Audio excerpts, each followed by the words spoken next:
Good evening. I'm Steve Beal, President of California College of the Arts. We're going to begin our program this evening with our land acknowledgement. CCA campuses are located in Huichin and Yulamu, also known as Oakland and San Francisco, on the unceded territories of Chochenyo and Ramaytush Ohlone peoples. Thank you for joining us for tonight's special program with CCA alumna and distinguished New York Times bestselling author Julie Lythcott-Haims. We are thrilled to have Julie share her insights with us. But before we hear from Julie, I'd like to thank the generous scholarship donors who are viewing tonight. You know, typically in the fall, we all gather on campus for a lovely dinner to celebrate CCA scholarship donors and the students who benefit from their generosity. It's an event that I always look forward to, really one of my favorite events of the year. It represents the very best of our CCA values, and it celebrates our generous community. Since the last time we gathered, CCA has raised over $4.2 million in gifts to scholarships, with donations coming from 386 donors. This has enabled us to award named scholarships to 207 talented students this academic year. And our goal is to raise another 1.5 million to meet the needs of our students. And I know that with your help, we're going to do it.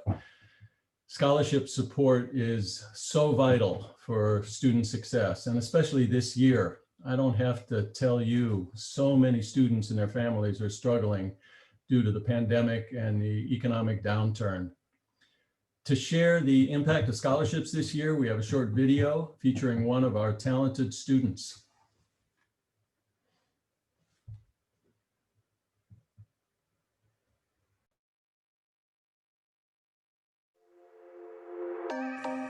Hi, my name is Emily Savalos.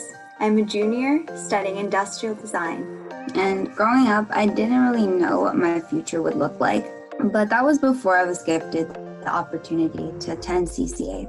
One of the speakers came to my high school to talk about CCA. That was really the first time I pictured a career, especially hearing about industrial design, just being able to innovate and design. That to me just was amazing. I never questioned my creative talent. I always know I had a very unique ability, but having the opportunity to attend CCA, that really just expanded my creative abilities. It kind of went from making cars from diaper boxes to actually making things that will have an impact in the world. That to me is just so incredible. Like, I'm making things that are going to make a difference, and that's really important to me. Receiving this scholarship has made it possible for me to attend CCA. Without it, I wouldn't be able to be studying industrial design and follow a career path that I was clearly meant to do. I think it's incredible that there are people that support students by giving to scholarships. There are so many students out there with so much potential, but they can't go forward because of the harsh reality of their financial situations. Thank you. It really is just amazing how much this opportunity has done for me and my family and my future. And this video really means a lot to me because I'm able to actually put my thank you out there. And it's just really important for those that do donate, really understand how thankful we really are.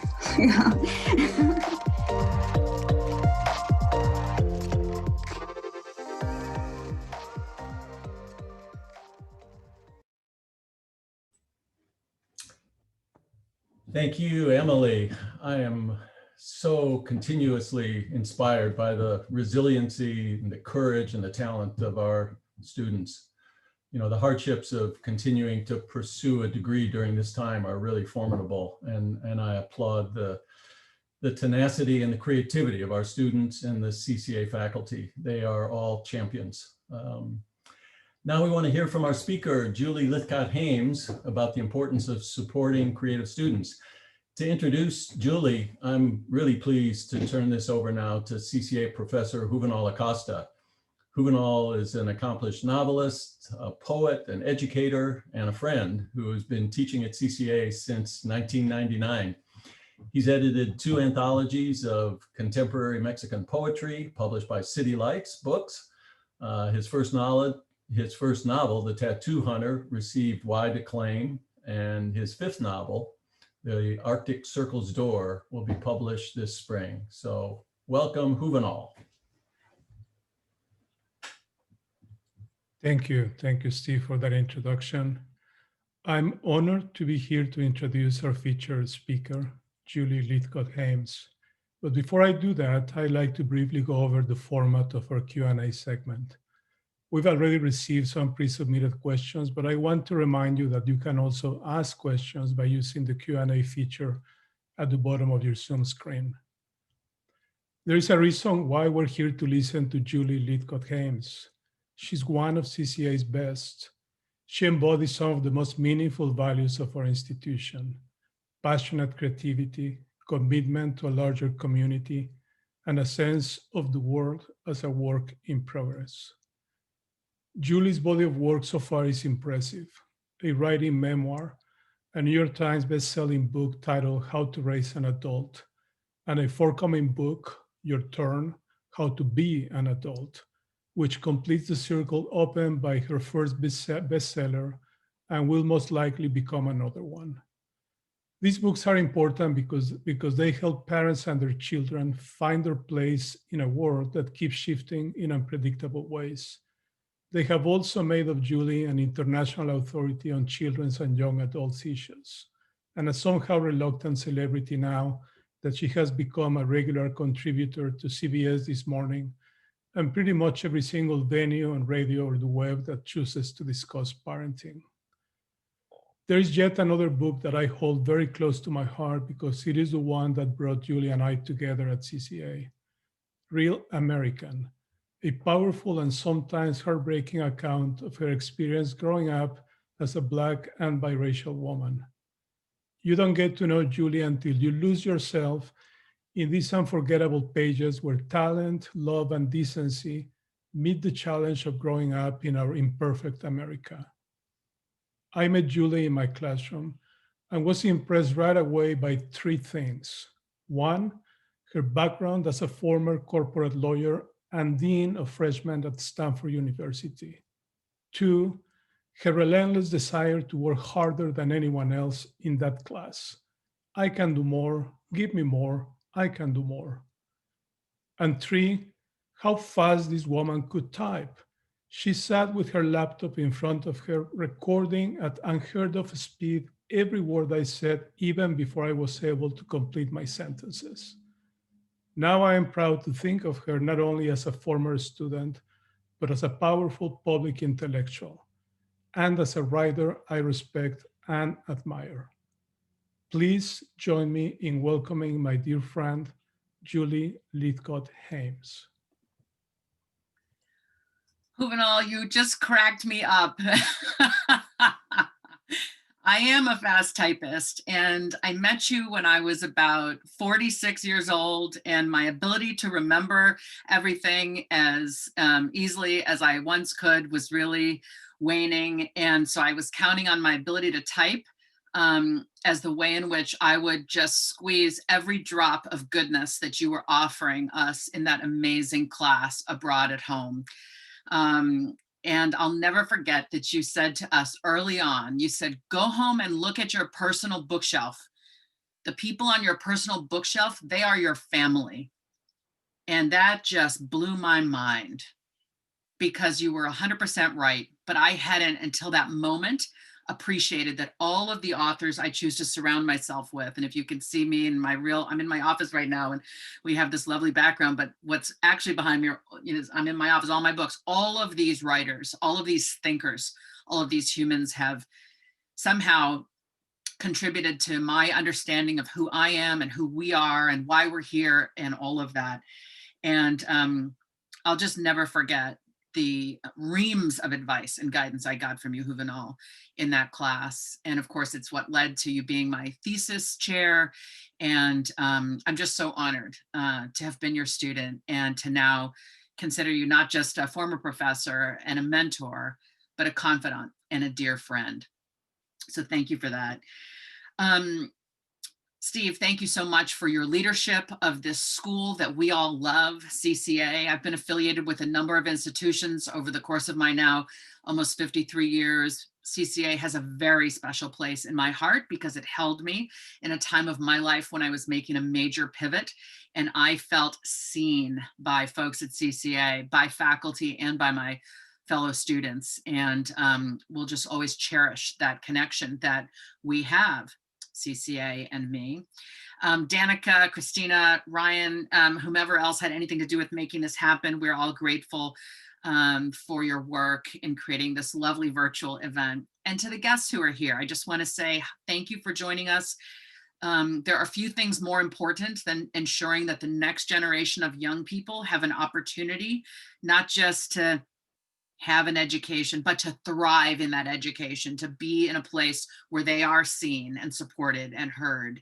And scholarship dollars are what make the difference in the lives of so many. And that's what we're here tonight to celebrate. So I'm grateful to all of you who had nothing to do with making this event happen, who have nevertheless decided to make this event a part of your Monday night.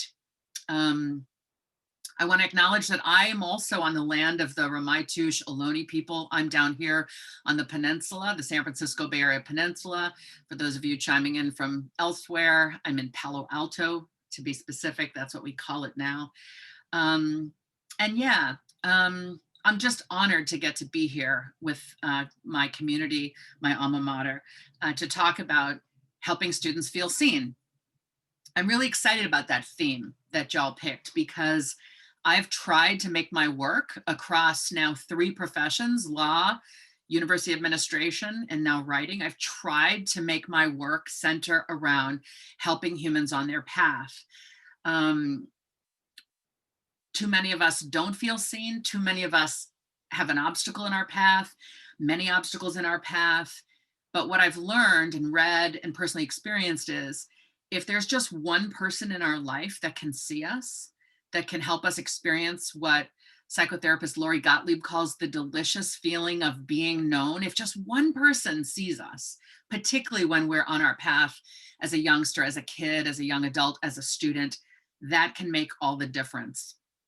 In short, we humans have tremendous power in the lives of one another. We have tremendous power to help somebody shape a life that is meaningful and worthwhile and that feels good and nourishing and wonderful and joyful, if we can make the effort to help one another feel seen. Because we all yearn, deeply yearn, to be seen for who we are and accepted for who we are.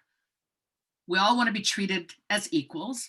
And I'm going to drill into that and say what that really means is we all want to be treated with dignity and kindness.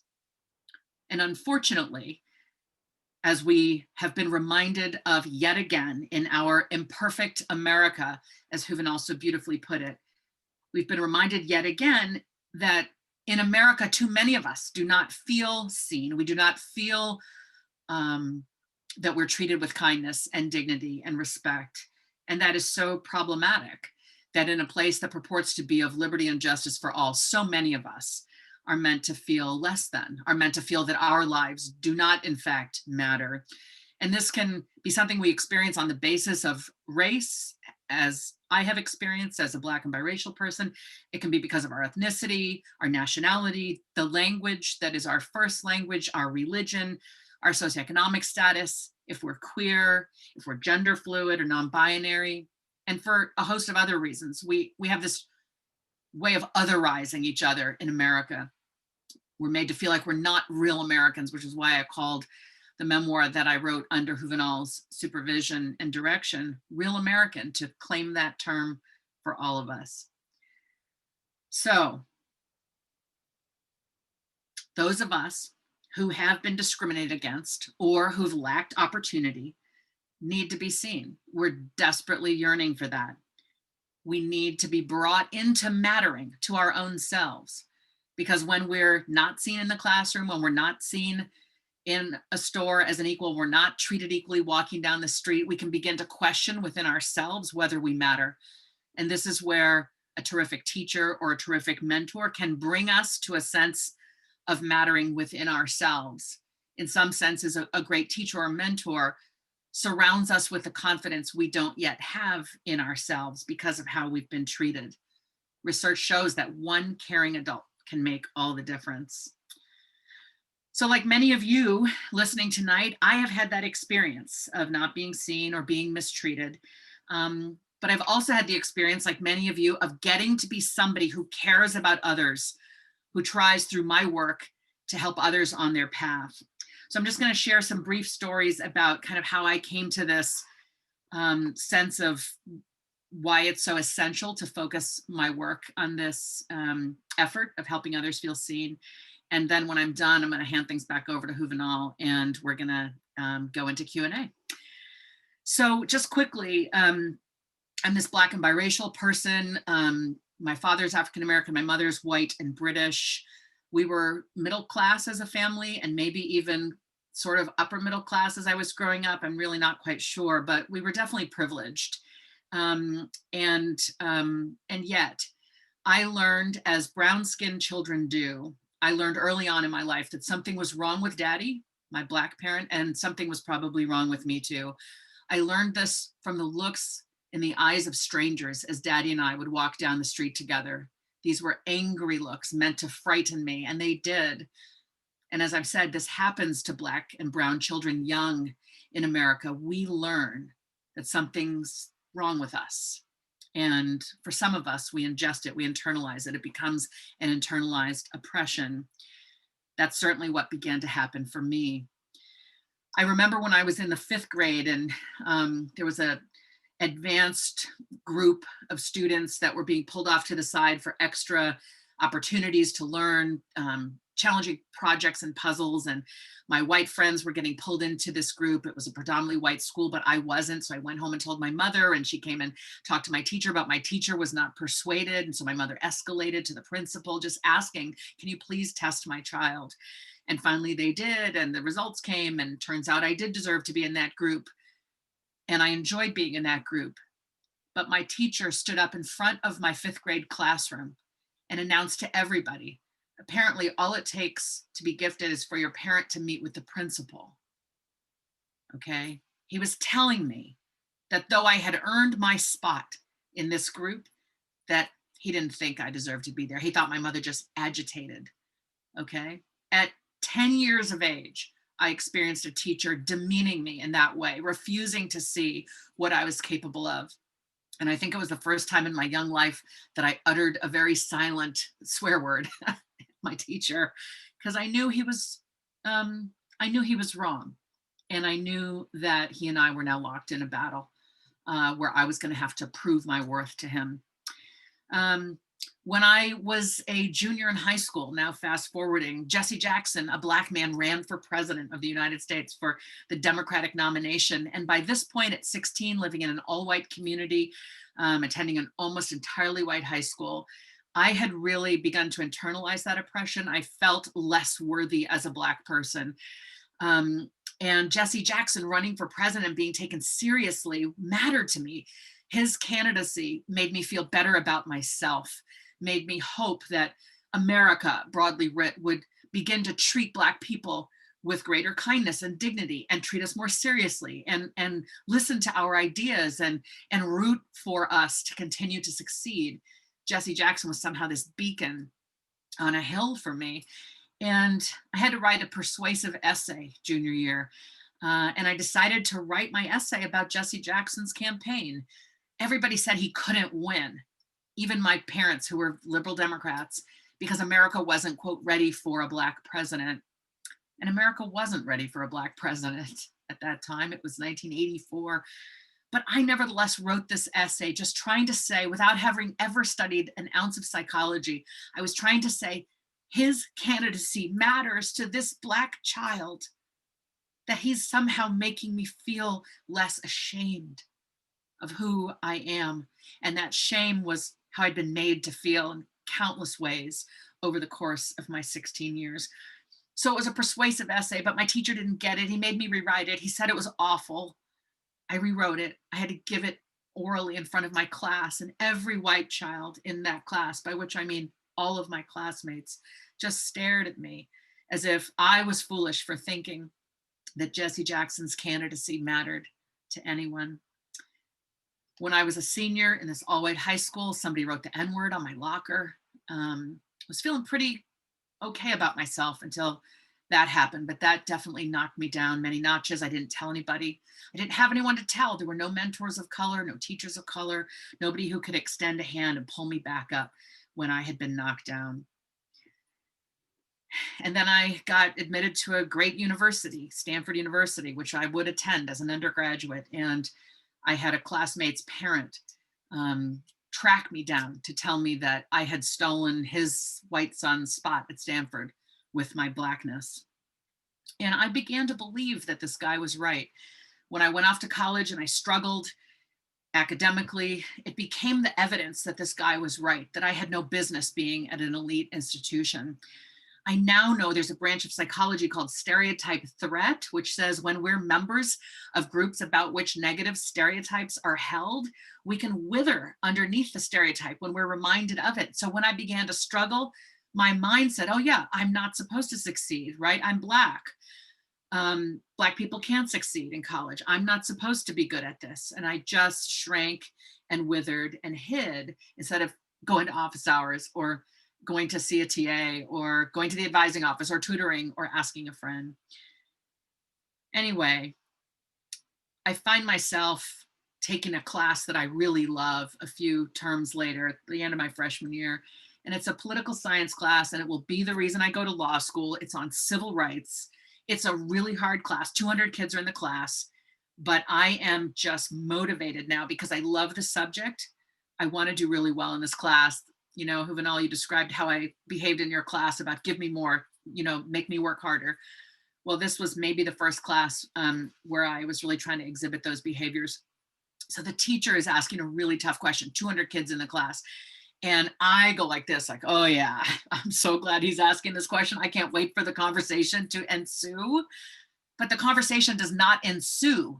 Nobody raises their hand. And I want to raise my hand because I've done all the reading and I've done the extra optional reading and I've gone to office hours and I've integrated my reading notes with my lecture notes and I've created a study group in my dorm for this class. But I didn't raise my hand because I was desperately afraid to raise my hand because I didn't want to be Black and wrong. Okay? I had been taught, don't you dare speak up unless you know you are correct, because to be Black and wrong is to bring down every other Black person in the class. Okay?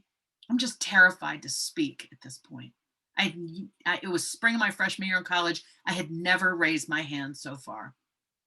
So my professor can tell that, you know, my mind is spinning. There must have been something on my face that made it clear that I wanted to speak up. So he folds his arms and he looks at me and he kind of raises his eyebrows and kind of goes like this. He's encouraging me to speak. He's kind of visually going like, come on, kid. He was pulling me out of the brambles. I was hiding in the brambles. He pulled me out of the brambles into the clearing where I cleared my throat and played with my hair and then began to answer his very complex question. And he began nodding his head at me like this, just vigorously, just smiling and leaning back and just delighted to show his support of this kid, Julie Lythcott. And so I kept going because he was offering me confidence I didn't yet have in myself. And you know what all my classmates were doing, these 200 other kids? They began writing down what I was saying because my professor was saying, this kid is worth listening to. And that man is Jim Steyer, who runs Common Sense Media, a man some of you may know, a local Bay Area nonprofit. Jim Steyer saw me as a bewildered, scared, Black, biracial 18-year-old. He offered me confidence that I didn't yet have in myself. He believed in me when I couldn't believe in myself. So I was that kid, which is in part why I became that dean, why As my second career move, I went back into academia, and I ultimately became the dean of freshmen back at that place where I had been that student, Stanford. And I derived tremendous joy from just getting to be with a young person who didn't quite believe in themselves, to surround them with that confidence, to ask them good questions, to treat them with dignity and kindness. I saw it as my job to ensure that while everyone had been admitted, oops, I'm over my time. I just set a little alarm. Okay, I'll wrap up. While everyone had been admitted to the place, many students I knew didn't feel let in to the club. Queer students, poor students, first generation students, students of color, etc. I made it my purpose as a dean to make sure that everyone knew they mattered to us. And I just, along with many colleagues, did that one student at a time. Eye contact, smile, ask good questions, take an interest, demonstrate that they matter. So I love that work. And I left that work when I was 44, decided I wanted to try to write. My writing was something I'd always struggled with. I always got the feedback that my writing wasn't my strong suit. And I had the audacity to come to CCA because I wanted to write a book on some of the stuff I was seeing on my campus in terms of the overparenting of students by their parents. And I was there for 4 years because I went part-time to write my first book. And then my second book became my master's thesis.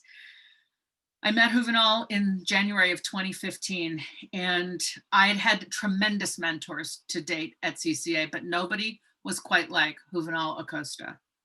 He took me seriously. He listened, he pushed and prodded and provoked, and he laughed, and he cared, and he asked, and he shared. And I felt with him, and still to this day feel, that delicious feeling of being known. When you can do that for a person, when you can really see them for who they are, take an interest in them, treat them with that dignity and that kindness, that curiosity about who are you? What do you want to make of yourself, and how can I help you? That helps a person give themselves the permission they need to live the life they imagine. So I'm grateful to CCA for giving me mentors. I'm now looking at my notes there sideways, for giving me mentors who helped me feel seen, chief among them, Juvenal Acosta, and of course, so many more. So that is my brief sense of how to help students feel seen. Juvenal, I turn things back over to you with my gratitude for who you've always been in my life. And now let's get to the questions. Thank you, Julie. God, that was amazing. I really loved two moments that I could clearly see when you were describing those experiences sitting in a classroom. The first one, as a little girl trying to write that essay about Jesse Jackson. And what I thought was, what that little girl is feeling now that she sees someone like Kamala Harris, right? I mean, that's just so amazing that things have changed so much in the past, I don't know, 30 years, that now you can actually see other girls that can somehow feel seen because someone else is in a position of power. Yeah, exactly. Absolutely. I just love the imagery that I see on Instagram, for example, of little girls seeing Kamala Harris on TV, and their parent will caption what the little girl has said. There are so many little girls today feeling a degree of confidence, a sense of their right to be here and to shoot for their wildest dreams that I did not feel when I was a little girl. Those feelings eluded me because I was just growing up in a different time and those things weren't yet possible. Julie, you already answered the first question I was going to ask you about coming to CCAs, but what I would like to ask instead is, how can a college education in the arts, how can help you to be seen or to get a better sense of yourself? Well, I think when we dare to pursue the arts, we have already transgressed society's norms.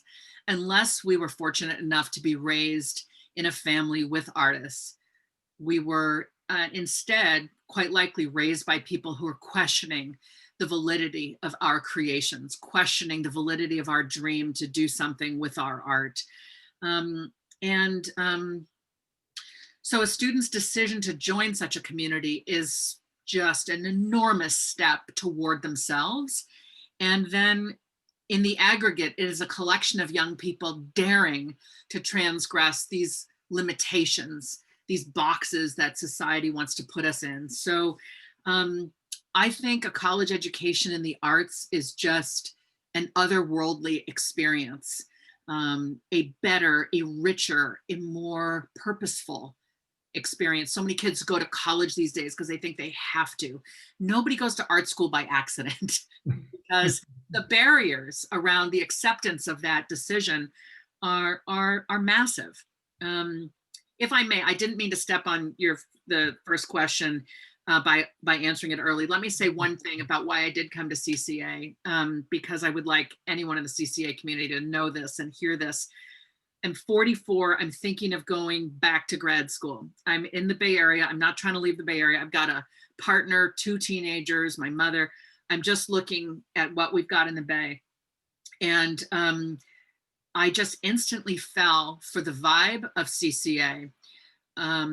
Being an art school, as opposed to many other places that were going to offer an opportunity to do an MFA within a more traditional institution, I wanted that space where everybody was being brave enough to claim I'm an artist. I also went online and I looked up various professors, and between Kevin Killian, may he rest in peace, and Dodie Bellamy, who's writing around relationship and gender and sexual orientation and being, just captivated me, to Donna de la Perriere, who offered a class called Mad Girls, Bad Girls. I just thought to myself, I belong with these people. I need to do some transgressive writing. And you and I connected around Flaubert and Madame Bovary and what was happening in the Jumpy Carriage and norms around relationship. And I just knew I was trying to just spread my wings.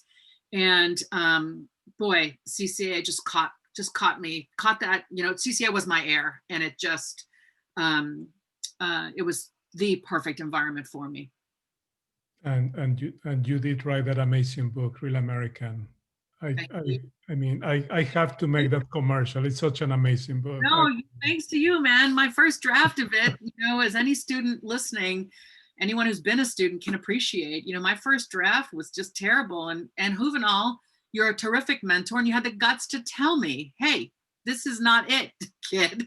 You didn't say kid because I was 46, but you were like, yo, this is not it. You pushed me. And, let us not pretend that a mentor just pats you on the back. A mentor imagines who you might be.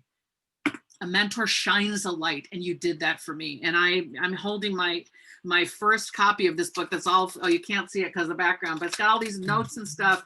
It's the copy I always take with me, and I think of you every time I have the opportunity to be with this book, because you brought this book out of me.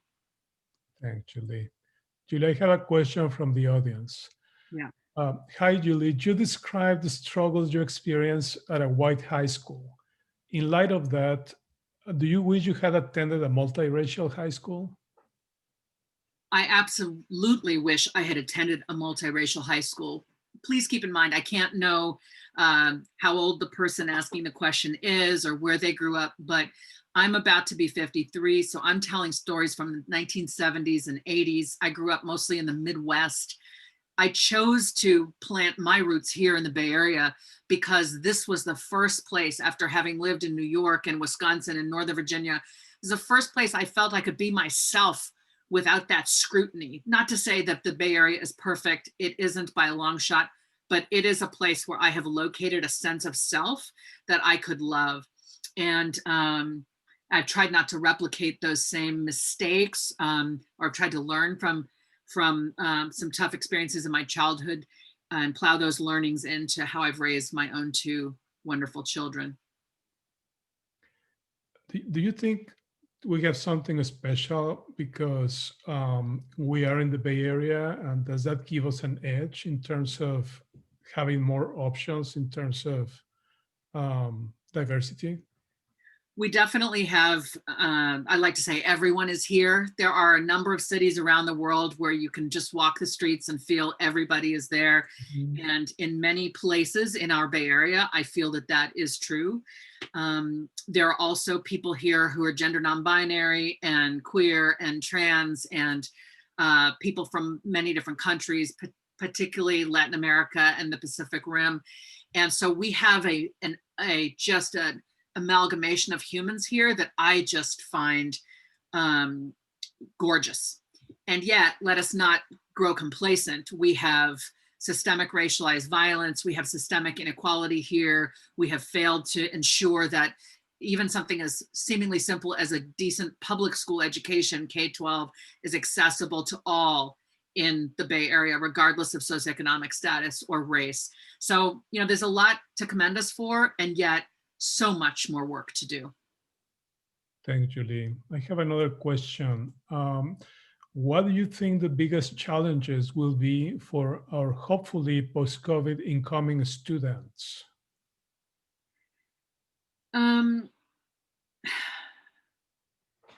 So I'm a mom, as has been said. I have a 21-year-old son and a 19-year-old daughter. And I know from my N of 2 that young people are really struggling. Look, we're all struggling. We're a social species. We depend on our human relationships for our longevity. Frankly, research shows that if we're going to live a long life, it's going to be because we had very meaningful human relationships. And so our young people, as they're in the course of forming their young adult and adult selves, they are hampered. This COVID, this pandemic is interrupting their normal development. And so I think it's incumbent upon any institution and every institution to address that head on.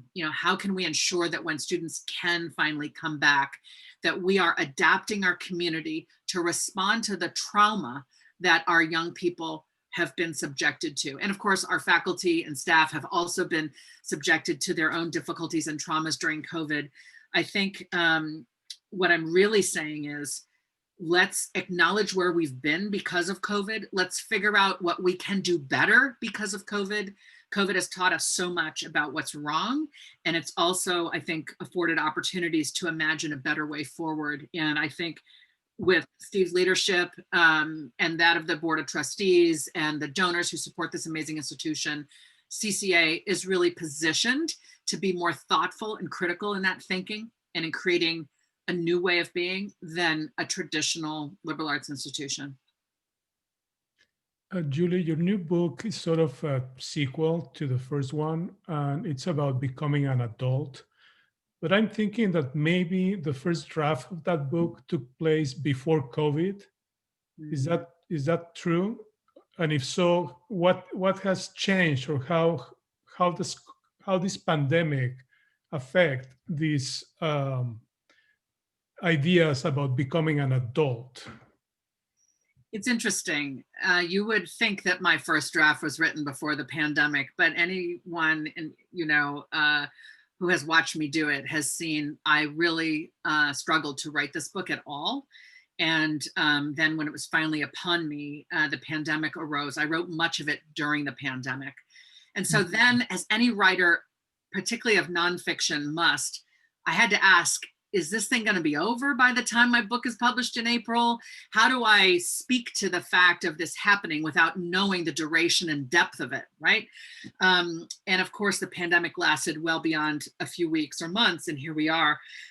So I have infused my prose every now and then with an acknowledgement that a pandemic is happening or has happened, without letting that overtake the book. So that's just sort of as a matter of craft, just for those interested in that. In terms of how the pandemic has affected young people, I very much acknowledge on the page that this generation of young people actually is struggling in terms of mental health issues, in terms of having a diagnosis, in terms of having what I call a situation, which might be neurodivergence or learning differences, or as I've said, a diagnosis. This generation is contending with those things more so than any prior, perhaps simply because more people are paying attention and more people are getting care and resources and supports. But anyway, the pandemic became a way to simply add to a series of things that young people are already contending with in their young lives. Not trying to overrepresent the pandemic in my writing, but simply to use it as another example of setbacks that we experience from which we can bounce back. And ultimately that gets to be about resilience and asking for help and developing agency as you solve problems. As I say in this book, the arc of becoming an adult is agency, resilience, and character. And boy, if the pandemic hasn't been a terrific opportunity to strengthen in all those areas. And especially if you have to do everything online, which, I have this question that sort of addresses that. What do you think can be challenging for creative students in this online learning environment? Yeah, I mean, look, if you're an English teacher, for example, and you're assigning a book, you can assign a book, convene a pretty decent conversation, read and submit and review drafts of papers online. It is far easier, I think, if you're teaching English literature to convert your work to an online format than if you are a physicist, a chemist, a music teacher, a painter. So, this online environment has, I think, in many ways been harder on students of the arts. My own daughter is back east right now, and she's taking a piano class and she's in a dance class. And I just weep for her that these things are all virtual. She's back east, but she's not, but all her classes are online. The other point is the CCA community is incredibly diverse socioeconomically. I mean, that's why we're having this event. There are a lot of students who depend on scholarship in order to just make this education available to them. And the online learning environment has completely shone a light on the digital divide. There's so many folks who didn't have devices, who don't have a place in their home where they could have these conversations, don't have Wi-Fi. This just goes back to that question of what does the institution need to do? How can the institution ensure that it's truly offering its fullest set of opportunities to all students, regardless of whatever their background may be? And that's a key learning from the pandemic. Absolutely. Julie, I think we're running out of time. Is there anything else you would like to tell our audience? Yeah, I mean, I'm going to be grateful for the rest of my life that I got to be a grad student at California College of the Arts. Look, they had to kick me out, y'all. I was there. I was going to stay forever. I'm privileged. I was able to afford my tuition, and I was just loving being back in grad school. And they were like, no, you need to move on. You need to graduate and complete and get that next book out. This is a place that has forever changed me and will forever be in my soul and in my bones. And so I am deeply interested in ensuring that CCA exists in perpetuity and is in every year accessible to students across the socioeconomic spectrum. So I hope you'll join me tonight in making a gift to CCA. Danica, if you could pop the URL. Yes, thank you. Danica has popped into the chat the URL for giving. You've seen it on the screen a couple times tonight, cca.edu/give. Join me in making a gift to CCA tonight to ensure that every single student who wants the amazingly unique, close mentoring, intellectually rigorous education that CCA offers, let's make sure every student who wants it can get it. With your dollars, we can. Back over to you, Juvenal. Thank you. I'd like to welcome back President Beal to wrap it up. Oh my, Julie and Juvenal, my mouth and my neck are sore from smiling and nodding in agreement with so much of what you were talking about. And Julie, thank you for reminding us so brilliantly and so passionately about the need that we all have to be seen and the responsibility we have as educators, as citizens, as humans, really, to see and to improve our so imperfect world. And thank you all in the audience for joining us this evening. As part of our scholarship celebration this year, we're going to present an online showcase of scholarship student works. So please stay tuned for more information about that in the new year. And again, if you can, please help students by giving to scholarships at cca.edu/give. Take care, everyone. Stay safe. Have a great Thanksgiving and good night to everyone. Thanks a lot.